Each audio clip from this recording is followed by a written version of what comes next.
Well, good evening and welcome to Tucker Carlson tonight. The national conflagration over sexual misconduct has burned another career up in smoke. Charlie Rose, been around for years on television, hosts shows on PBS and the morning show on CBS, has been suspended by both broadcasters tonight after 8 women have accused him of groping, lewd phone calls, and other forms of harassment. Meanwhile, Senator Al Franken is facing additional accusations tonight. A woman called Lindsay Menz claims Franken groped her while taking a photograph at a state fair. Menz recently tweeted this, quote, "In August 2010, Al Franken grabbed me while taking a picture together at the Minnesota State Fair. I felt violated and embarrassed." But Franken and Rose are not alone. More and more liberal women are sticking knives into the Clintons. Even MSNBC morning host Mika Brzezinski recently attacked Hillary Clinton, while California Congresswoman Jackie Speer took a shot at her husband, Bill. Watch. Hillary Clinton needs to stop.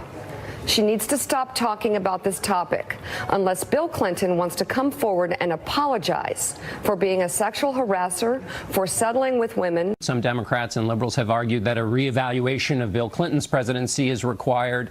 What do you think about that? I think that the victims who came forward were not treated as they should have been. They should have been believed because, as I pointed out, most people who come forward are telling the truth.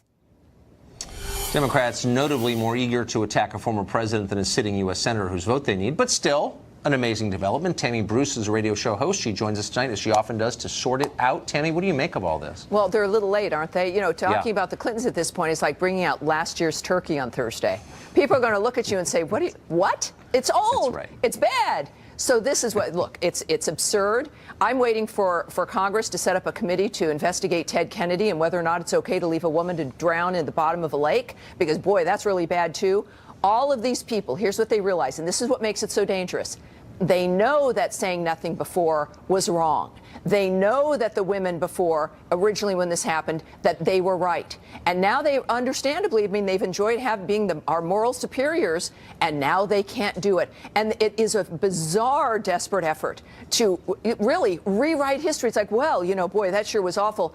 Most of us at the time knew it was awful. They're the only ones who are saying it wasn't or defending him. Everybody else in the country knew it, and somehow they didn't. So it's insulting, but it's also dangerous, because by doing this, Tucker, they're admitting that they knew it was wrong at the time, and they chose to do the wrong thing, and they don't care, and now they just simply want to redo it so that they can continue to attack Republicans, frankly. That's right. NBC News refused to air allegations of rape against Bill Clinton because I guess we didn't know it was wrong then.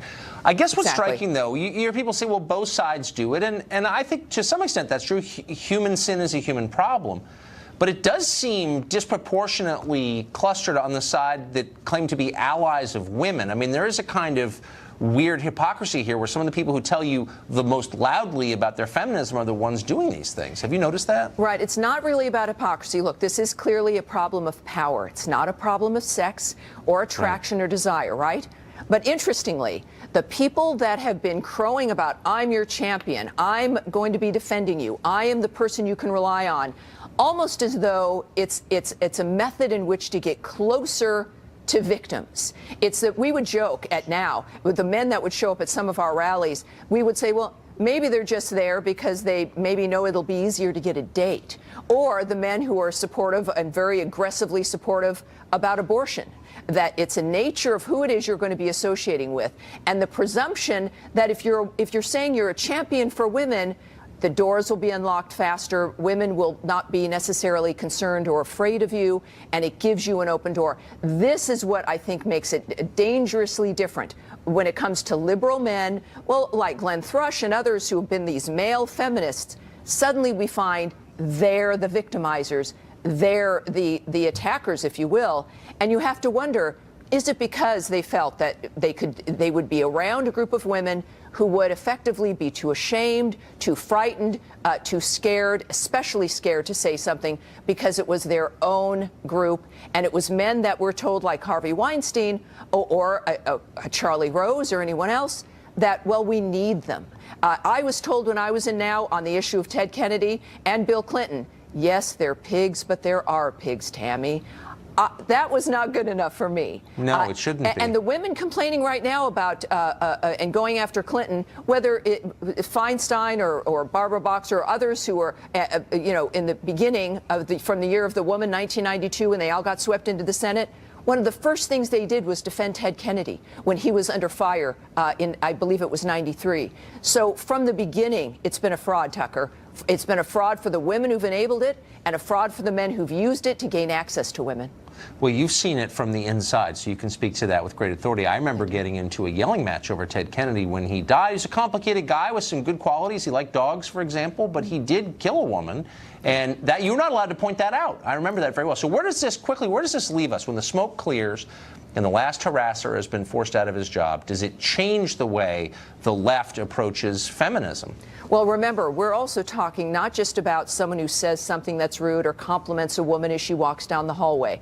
We are now talking about assault. And this is very different, but we tend to be now conflating a little bit the difference between a man who is complimenting a woman versus a man who is physically assaulting women. Right. We're going to have to sort those things out. And at this point, it really, Tucker, it's just common sense. And what these liberal men are doing is clearly an affront to what all of us already knew was wrong in the first place. Right. No, I think that's right. A lot of it is common sense. Yeah. Exactly. And we sort of knew it all along. Tammy, Right. Thank you very much, as Thanks, always. Tucker. Well, Democrats plunge their rhetorical knives into the Clintons. Hillary Clinton is looking further afield to explain the collapse of her family's political dynasty. On Saturday, Hillary claimed her husband would never have become president if that dastardly Fox News has existed back in 1992. Watch. Unfortunately, our body politic's immune system has been impaired because there has been a concerted effort, starting with the creation of the Fox network. It wasn't there when Bill first ran. It was one of the reasons he probably survived. They're delivering partisan advocacy positions, irrespective of the truth, the facts, the evidence. It's a germ in the body politics, like Ebola. Mark Stein is another person who might have derailed the Clintons back in '92. Lucky for them, he was still writing about the arts at the time. He joins us now. I mean, what do you? I hate to agree with Mika Brzezinski, but maybe she was onto something when she said that Mrs. Clinton, Secretary Clinton, should, stop talking about this stuff. I think so. This was their 25th anniversary gala of the great Clinton victory of 1992. And there were the two of them there with James Carville. And you got to bet that there were a lot of big shot Democrats who were invited to that who are no-shows. I mean, right. to go back to what Tammy was talking about, the Democrats are like this on everything. They didn't care. They weren't worried about the Russians during the Cold War. 25 years after it ends, they're worried about the Russians. They weren't worried about Bill Clinton's behavior when he was in the White House. 25 years later, the senators are now saying, oh, yes, he should have resigned over Monica Lewinsky. The New York Times ran a piece a couple of days ago called I Believe Juanita.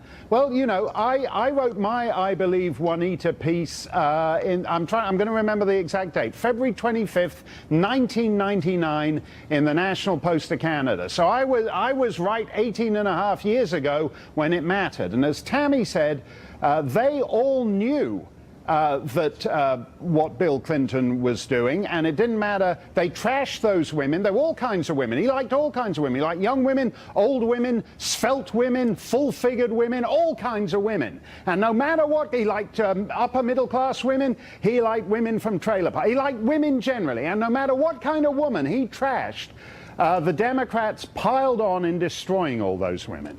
Yeah, I noticed it vividly. So what do you make of Hillary Clinton saying out loud, if Bill Clinton had been covered by a real news organization, Fox News, he never would have been president? That's not really an attack on Fox News. It seems more like a compliment to me. Yeah, because a couple of minutes after that, they admitted that, in a sense, they faked his victory in New Hampshire. He lost the New Hampshire primary. To Paul Tsongas. To Paul Tsongas, who no one remembers now. But he stood on stage and declared himself the comeback kid. And at that time, ABC, CBS, NBC, and CNN, which is all there was, went along with the comeback kid narrative. Just as when all the sex stuff came up, they went along with the old news, nothing to see here, time to move on narrative. And had Fox News been around, I've no doubt, I can imagine Sean Hannity doing one of his opening monologues, pointing out that in fact Paul Tsongas was the winner in New Hampshire, and it was nothing to do with Bill Clinton and his comeback kid. I mean, that it would have been a very different environment for them. But should she admit that the only reason he won is because the press was tame and obedient and refused to cover the actual news? I mean, that's what she's saying. That's what they want, Tucker. I mean, don't forget, I mean, what is it that Bill Clinton, why are we in a mess now? Why shouldn't, I mean, look at it this way, why shouldn't Al Franken grope a woman? It's because the media told us it doesn't matter being a pig. Character doesn't matter. The fact that Clinton was a successful president meant anything he did in his private life was irrelevant. And the Democrats told us back then in the 90s, everybody does it. And now, as the opening of your show has pointed out, everybody does do it. They do it in Hollywood, they do it in Minnesota, they do it in the halls of Congress. They've got respected PBS anchors walking around naked in front of female, and I don't mean Big Bird, other ones walking around naked in front of female staffers. It's where did that come from? Everybody didn't do it until Bill Clinton re-established droit du seigneur on an industrial scale. Mark Stein, like nobody else. Thank you, Mark. Thank you, Tucker. A U.S. Border Patrol agent is dead tonight after being attacked at the border in the most gruesome possible way. Will this change any minds about addressing illegal immigration and securing the border once and for all? We'll find out next.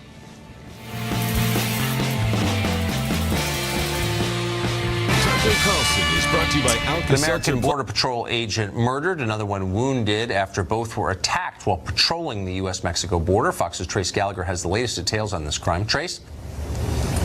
Hi, Tucker. We know the border agents responded to a sensor that was triggered off Interstate 10 near the Big Bend area of the Texas-Mexico border. That's a difficult part of the border for illegal immigrants to cross because of the mountains, the Rio Grande River, and the overall rugged terrain. Somehow, when the two agents arrived, they got into trouble. One of them called on the scanner saying they'd been hurt and they needed help. Both agents were then transported to an area hospital where 36-year-old Rogelio Martinez died from his injuries. Martinez had been an agent for 4 years. The FBI says the agents were not fired on, but they would not elaborate on how they were injured. The National Border Patrol Union says Martinez was hit several times in the head with a blunt object, possibly a large rock. The Border Patrol itself has not confirmed that, but here's what President Trump said. Watch. We lost a Border Patrol officer just yesterday, and another one was brutally beaten and badly hurt.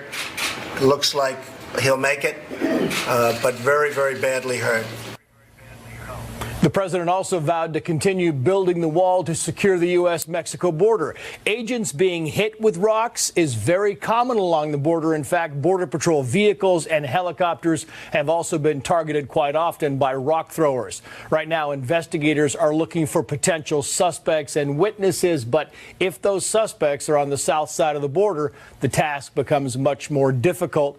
The Department of Homeland Security says that since 2003, 38 Border Patrol agents have been killed in the line of duty. Tucker. Trace Gallagher in Los Angeles. Thanks a lot, Trace.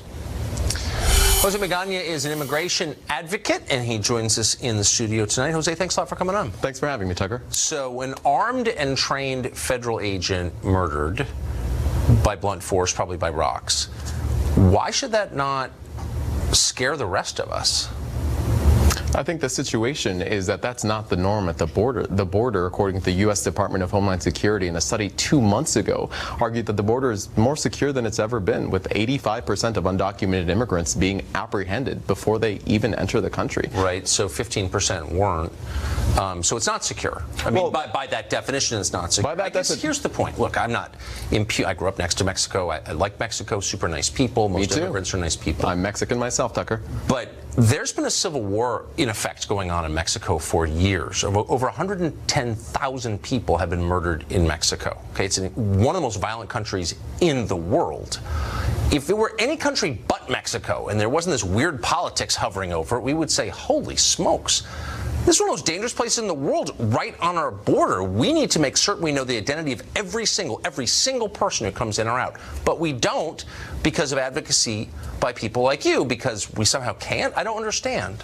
Well, Tucker, in 2013, we had the opportunity to fund over $43.6 billion, a good portion of that would go to border security through S744, the bill that would legalize a large portion of the undocumented population. It had enormous border security provisions, and if you want to be mad at someone, you should be mad at the Republicans in the House that refused S744. No, wait a second. Why should we legalize anybody? It's our country. Tucker, I'm serious. We have a moral right to secure our borders. Again, I'm not impugning the character of Mexican citizens, many of whom I like. I'm just saying over 110,000 people have been murdered in that country in recent years. It's one of the most violent countries in the world. Why in the world, if you cared about the security of Americans, wouldn't you just shut down any border crossing except legal border crossing? Well, according to DHS, the border is more secure now than it's ever been in the history of the United States, and more funding would have been allocated to the border if not for Republicans attacked at 744. Then you got to legalize everybody, and all their family gets to move here. And like, what? No, I don't think people who are here legally get to decide what our policies are. In what world? Mexico doesn't allow that kind of nonsense. So like, be quiet. You're not a citizen. Go away. I'm serious. You know that's true. The United States doesn't set its immigration policies based on what other countries does, Tucker. It sets and exercises its leadership based on what's just and fair and what aligns with our nation's commitment to equality and the melting pot. There's massive lobbying by the governor of Mexico, which uses illegal emigration from Mexico as a pressure relief valve to keep their country from melting down, because it's a corrupt place with a bad economy.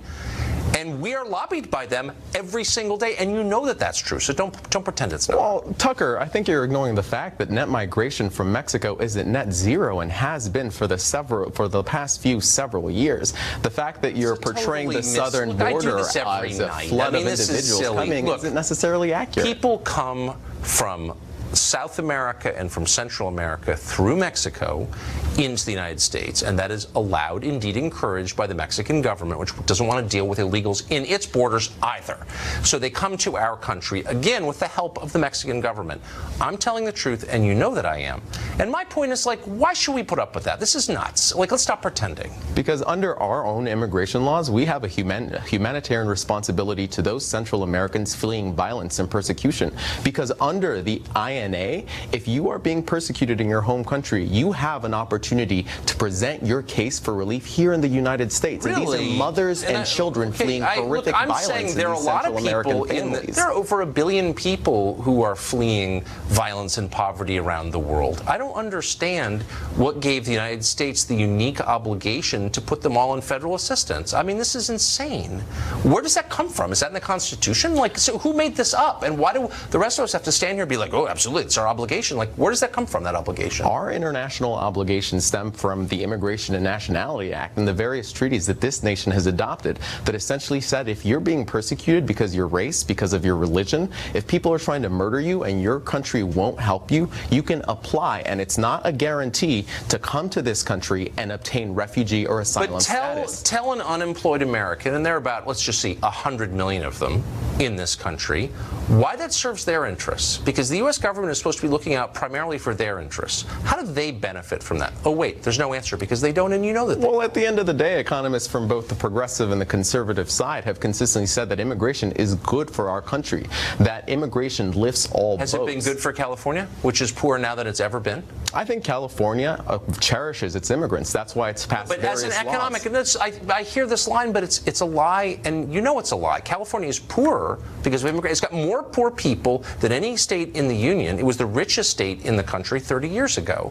So, like, if this magic formula works, where has it worked? Name a place where it's worked. I think I would say both the Center for American Progress and Cato Institute from opposite spectrums arguing that immigration if you've got the Dalai is good Lama for saying California. so. And the Name fact one. that California legislators have encouraged immigrants being in their Because there's state. a massive political lobby, as you know, but it's an economic matter. Name one state or municipality that has become more prosperous because of low-wage immigration. Center for American Progress has a state-by-state analysis Name of one. how Okay, go ahead. Name one. Every single state, Tucker, no state has experienced negative economic growth as a result of immigration. And regularizing the status of the 11 million undocumented immigrants in this country would promote economic growth and restart this country's economic engine. Let me just say that that is a lie, and you know that it's a lie, and you can go to Lowell, Massachusetts, or Lewiston, Maine, or any place where large numbers of immigrants have moved into a poor community, and it hasn't become richer, it's become poorer. That's real. Go there. Do you know what I'm talking about, or no? I think at the end of the day, this contributes to the narrative that we've seen in our nation consistently, that oftentimes immigrants are scapegoated for economic woes. I'm not scapegoating anybody. I'm asking you to prove your contention that immigration is always good for the economy. And I would point to the repeated economic studies done by a wide variety of reputable think tanks from all across the political spectrum. Look, we're out of time, but you've lived here, you said 5 years.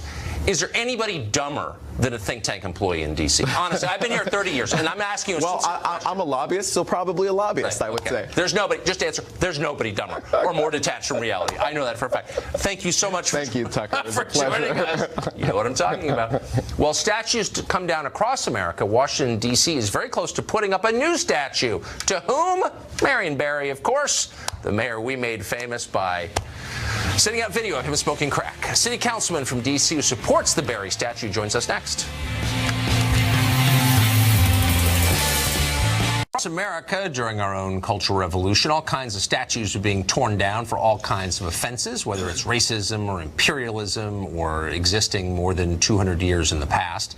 But here in Washington, D.C., the city council wants to build a brand new statue honoring deceased Mayor Marion Barry.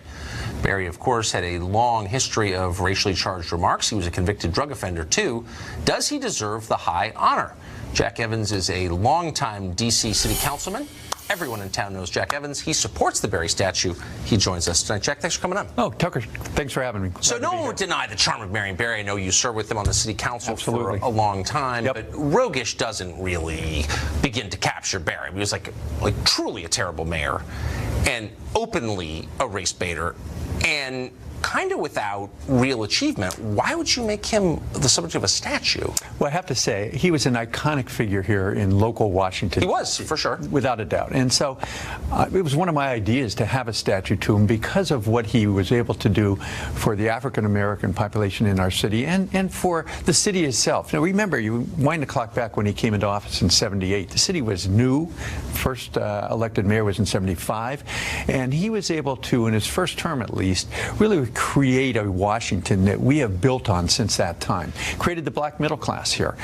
He had a summer jobs program. Maryland. I mean, if you look at you're on the city council for a long time. You know the numbers better than I. But the black middle class and the middle class period, but especially the African American middle class, fled the city under Barry because it was a disaster. Well, I wouldn't say that's why they fled. They fled after the '68 riot. For sure. And then when Barry became mayor in '78, we started to really kind of rebuild our city. And today, as you know, Tucker, we're adding 1,000 people a month. We are, yeah, no, it's 80,000 way better. In the city, yeah.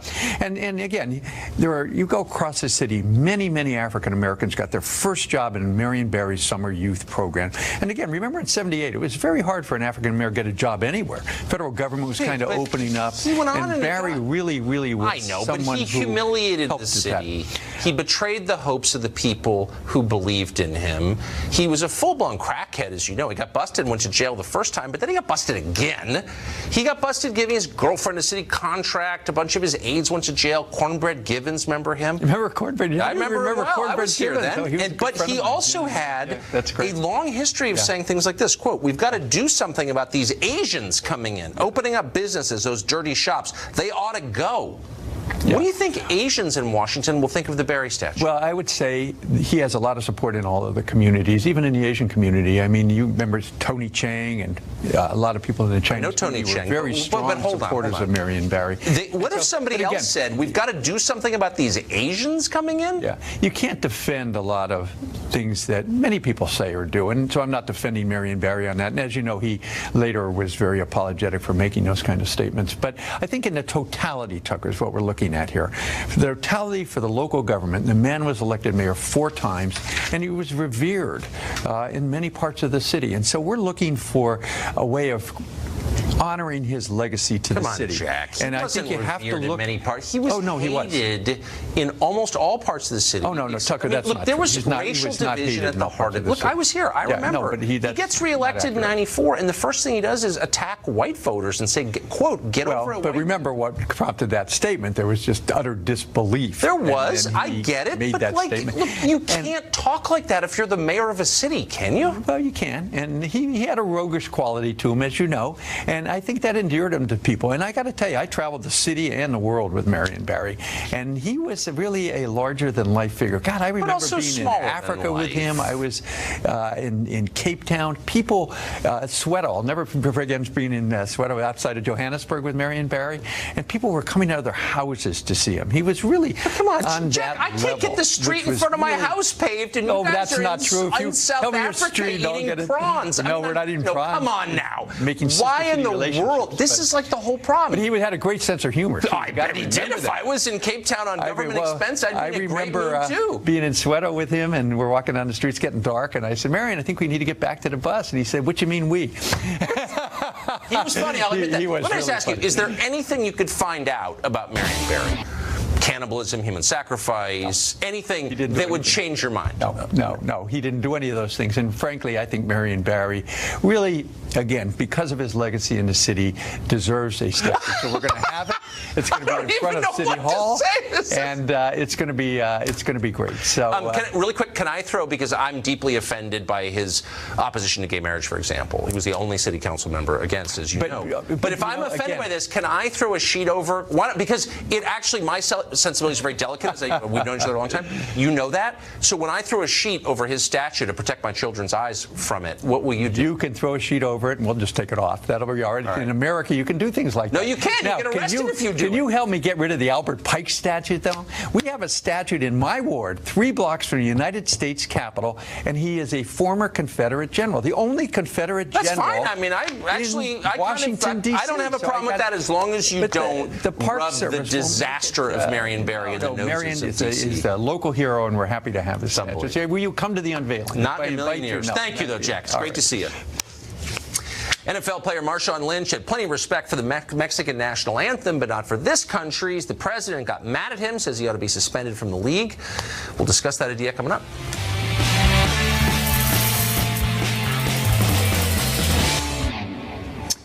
Sunday's NFL game between the New England Patriots and the Oakland Raiders was no contest. The Patriots dominated, as God intended. Instead, the real drama was on the sidelines beforehand. The game was held in Mexico City, and Raiders player Marshawn Lynch stood for the Mexican national anthem, but then sat down for our own, the Star Spangled Banner. The president noticed this. He tweeted, quote, Marshawn Lynch of the NFL's Oakland Raiders stands for the Mexican national anthem and sits down to booze for our national anthem. Great disrespect. Next time the NFL should suspend him for the remainder of the season. Attendance and ratings way down. Anthony Tall is a lawyer and sports agent, and he joins us tonight. Anthony, thanks a lot for coming on. How you doing, Tucker? I'm doing great. So I just want to stipulate that I think all of this behavior is allowed under the First Amendment. So I don't think there's any debate over whether it's protected as speech. Of course it is. The debate is over how grotesque it is. And I don't understand why Marshawn Lynch is under the impression that Mexico is a more virtuous country than his own. Where would he get that idea? Well, I think that you need to go and ask yourself, why would a rich athlete feel as if another country is better than him? And it goes back to what LeBron James said. LeBron James said being black in America is hard. It doesn't matter how much money you have, who you are, how much fame you have. So I think Marshawn Lynch is evidence of that. So you also have to ask yourself, what would drive someone, a multi-million-dollar athlete, to stand during the Mexican national anthem and not want to stand on his own? This isn't something that he just comes up with. Where does that come from? It's just, and I'm going to say that it comes from a lot of statistics. Go ahead. Yeah, but what it doesn't come from is a deep knowledge of Mexico. I mean, if you're doing that to the Swiss anthem, okay, we could debate it. Or the French anthem, we could debate it. But have you seen the people who run Mexico? Is there a country in the world with a firmer color bar than Mexico? I don't think there is. Is there a country with a more grotesque history of slavery than Mexico? How do Afro-Mexicans do? Do you have any idea? Does Marshawn Lynch have any idea? I mean, let's be real here. You'd rather be black in America than Mexico any day of the week. Well, I think Marshawn Lynch and a lot of black people might differ with you. They might say it's worse being in America than being in Mexico. Oh, you know, really? A lot and of why these would they athletes say? that Why travel, would they say a lot of these athletes that travel around the world, they get treated a lot better in their perspective than they do here in America. That's why they say that. That's their experience. I don't think Marshawn We're not Lynch talking about Afro.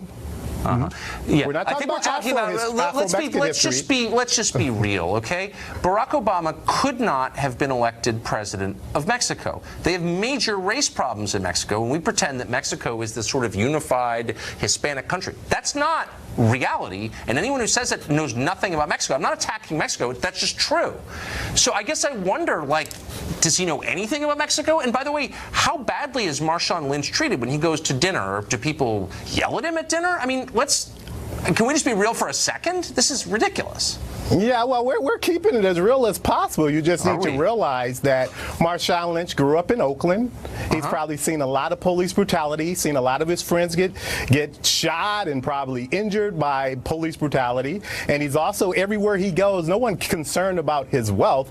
All police see is dreadlocks a lot of times. So in Marshawn Lynch's mind, the way he's treated here, as opposed to when he goes to Mexico or Europe, is a lot better. You got to remember, there's a history of African Americans leaving America. And don't get me wrong, I love this country. There's a history of African American celebrities and athletes going all the way back to Josephine Baker in 1919, leaving this country for a better life, going to France. She went to France. She went to France. I'm very aware of that. She did not go to Mexico. Look, okay, here's the real point, that when you're a famous person who commands the attention of an entire country and has reaped such profound rewards to that country as Marshawn Lynch has, it doesn't mean that you have to love the country, but it means you can't be as mindless as he is. You can't say something that's so stupid like, I would be treated better in Mexico. That's insane. Don't you think it's incumbent on him to maybe learn something before weighing in on a topic this divisive? Or no? Absolutely, absolutely. But I don't know his history of study in Mexico. I don't know, but I would concede that point. Absolutely. Yeah. I would assume that he's probably hasn't read all of Mexican history, just like he hasn't read all of American history. So you don't need to read all of. Look at the people who run the country. I can also assume that he's smart enough to base his opinion on how he's treated when he's down there, on how people talk to him, how he's received when he goes to hotels. Because it's not all about him, actually, and I know this is news to a lot of rich athletes. It's not all about you. There's a broader world beyond your experience and your reality. And look, the point is that gestures like this influence a lot of other people, and maybe they should be thoughtful and not reactionary and stupid like this. Well, I think he has a right, as you said, the First Amendment right to do what he wants to do. So I'm glad you attached with that issue. But he also has to be more concerned about the broader scope of the way African Americans have been treated in this country, so we can make it a better country. Good luck in Mexico. Nothing wrong with making this a better country. Yeah, well, he's not doing it. But anyway, thank you very much. I appreciate it. State governments have a new weapon to make Americans pay off student loan debt. They're going to take away their ability to earn a living in the first place or even drive a car. Yes, it's actually policy, and we've got details on that coming up.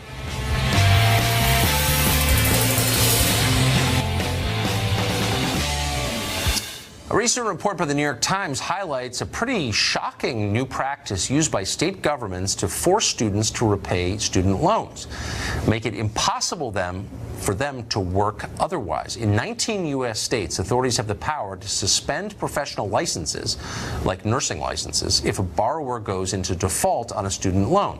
In the state of South Dakota, borrowers can lose their driver's license, making it basically impossible to get to work in the first place. Brian Brenberg is an associate professor of business and economics at the King's College in New York, and he joins us tonight. Brian, thanks for coming on. Good to be here.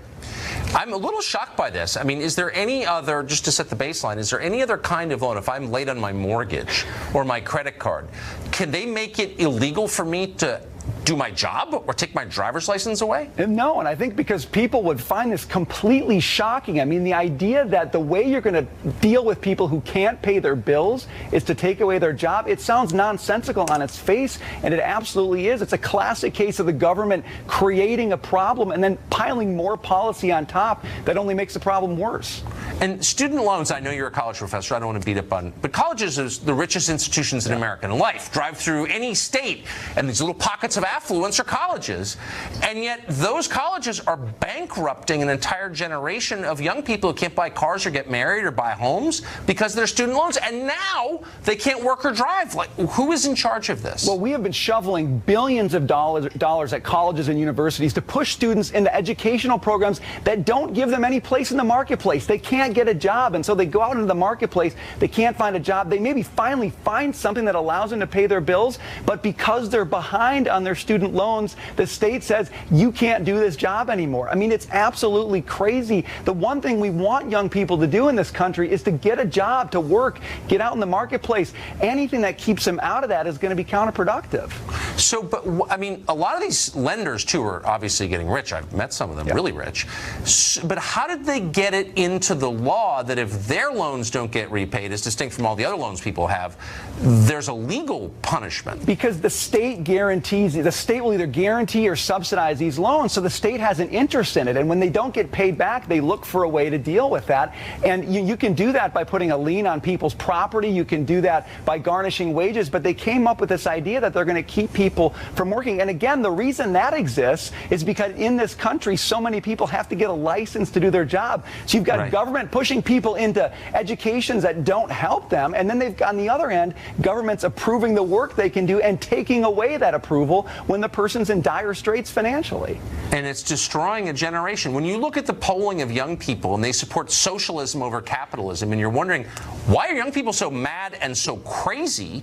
Student loans are driving a lot of that. Absolutely. It's absolutely the case. But look, there's a lot of young people who are saying, well, we should get the government more involved in student loans. We should get the government more involved in the economy. This is what happens when you do that. The right and the left hand of government don't pay attention to each other. You end up pushing people in education that they can't use. Then you say they can't do the job that they've actually found. If you want more government in those spheres, this is what you're going to get.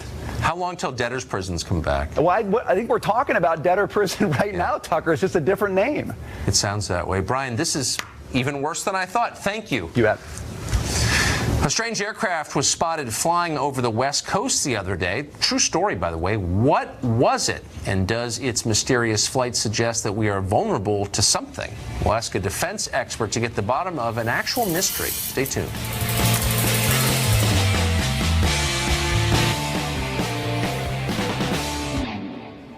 Defense experts, UFO enthusiasts, all scratching their head in the wake of an appearance of a mysterious aircraft over the West Coast last month. The Air Force, the FAA, individual pilots all agree that an unknown aircraft of some kind was traveling north above Oregon.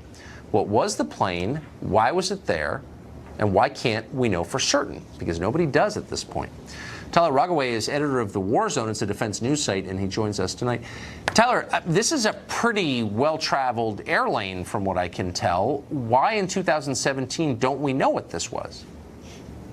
You know, and that's the crazy thing about this is one of those rare deals where with all the corroboration, including the FAA and NORAD and pilots, we still have no idea what this aircraft was. Now, it could very well be, Tucker, that the FAA and the DOD are looking into this and they're going to potentially figure out what this was, or they might already know.